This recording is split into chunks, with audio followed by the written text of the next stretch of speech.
Hello guys.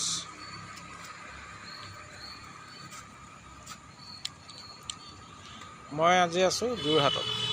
ৰাতিপুৱাই আহিলোঁ 9:30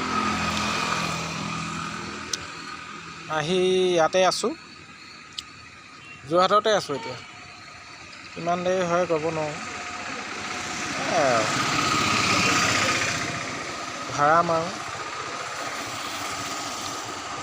আমাৰ জিন্দগী এনেকুৱাই আৰু। কিমান দেৰি হয় ঠিক নাই। এইটো যোৰহাটত আছোঁ। যোৰহাটৰ এইটো জেল ৰোড। মেডিকেলখন দেখাই দিম বাৰু।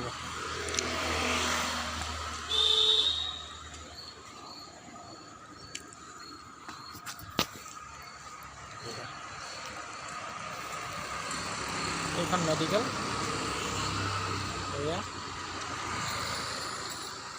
ইয়াত আছোঁ বুজিছে। এইখন গাড়ী ইয়াতে আছোঁ। যাম আৰু এঘণ্টামান লাগিব, তাৰপৰা যাম আৰু। ঠিক আছে, বাই বাই।